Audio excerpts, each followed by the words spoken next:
मेरी मोहब्बत है इनसे।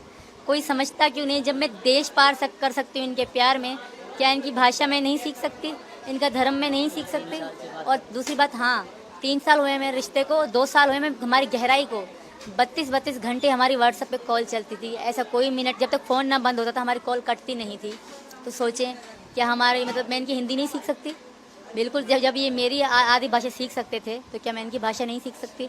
बहुत अच्छी लगती थी, बहुत इच्छा थी मेरे इंडिया आने की, तो मैं शौक़ था कि ये भाषा सीख सकूं। तो ये भाषा सीखने में ज़्यादा अंतर नहीं है, थोड़ा थोड़ा शब्दों में फ़र्क है।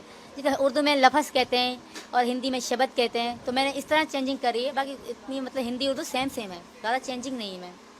तो आपने प्यार के खातिर हिंदी तो सीख ली, हिंदुस्तानियों के दिल में भी आप उतर रही हैं, लेकिन सवाल दूसरे ये भी उठ रहे हैं क्योंकि आपका जो बैकग्राउंड है, एक तो वो पाकिस्तान का है, दूसरा आपके भाई को लेकर के कहा जा रहा है कि वो आईएसआई सेना में भी है। तो इस वजह से भी आप पर सवाल उठ रहे हैं, इसके बारे में आप कोई जवाब देना चाहेंगे, कुछ कहना चाहेंगी? लोग कह रहे हैं कि आप कहीं एजेंट तो नहीं है, उन्हें इस तरीके से भी डर सता रहा है। मेरे भाई कोई एसआई में नहीं है, वो छोटे से अभी फौज में 2022 में गए हैं, अभी वो पक्के कंफर्म ऑफिसर भी नहीं बने, बड़े ऑफिसर भी नहीं। उनकी 18,000 पाकिस्तानी सैलरी है, 2 गुना अगर 3 गुना कम किया जाए तो भारत के फिर बनेगी उनकी सैलरी। तो ये भारत के 8-9 हज़ार उनकी सैलरी है, कोई वो बड़े ऑफिसर नहीं है, उनसे मेरा कोई ताल्लुक़ नहीं है। मैं मोहब्बत में आई हूँ, मेरे बच्चे मेरी ज़िंदगी थे, उनको मैं लेकर आई, यही कारण है। और कोई भी माँ अपने बच्चों की अगर इसे गलत काम करती होती तो मैं अपने बच्चे कभी ना ले आती। मैं पहले इनसे मिलने आई, मैं तभी चली आती। ऐसा कुछ भी नहीं है मैम, मैं सिर्फ प्यार में आई हूँ और एक दिन सारी दुनिया, सारा भारत, सारा पाकिस्तान मानेगा।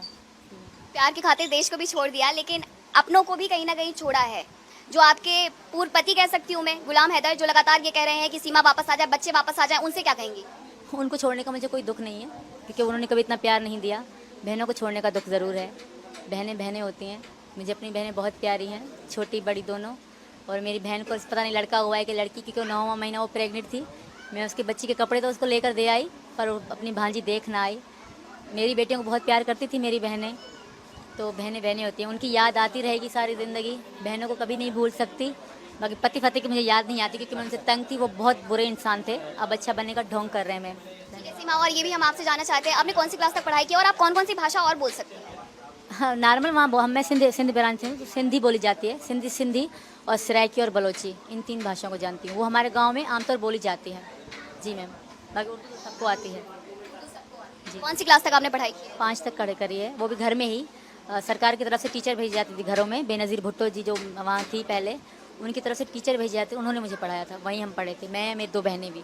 ठीक है सीमा, ये भी समझना चाहते हैं कि आपकी जो पासपोर्ट है उसको लेकर के कहीं ना कहीं कहा जा रहा है कि आपके पास कई देशों के पासपोर्ट है, क्या ऐसा भी है? और साथ ही ये भी कि आपके जो डॉक्यूमेंट्स है उसमें उम्र कुछ और है और आप अपनी असली उम्र कुछ और बताती है, ये वेरिएशन क्यों आता है? ये पाकिस्तान में आमतौर पे चलता है, जो 30 साल की है खुद को 22 साल की बताती है। और आधार कार्ड, क्योंकि आईडी कार्ड ही देखी जाती है, उसी पे एज का अंदाज़ा लगा जाता है। तो इसी कारण मेरे पापा ने मेरा बर्थ सर्टिफिकेट कम एज वाला बनवाया था।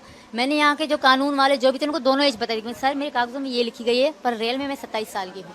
और मेरे पास किसी देश का कोई पासपोर्ट नहीं, मेरे पास 5 पासपोर्ट हैं, 4 बच्चों का, एक मेरा, वो पाकिस्तानी पासपोर्ट है।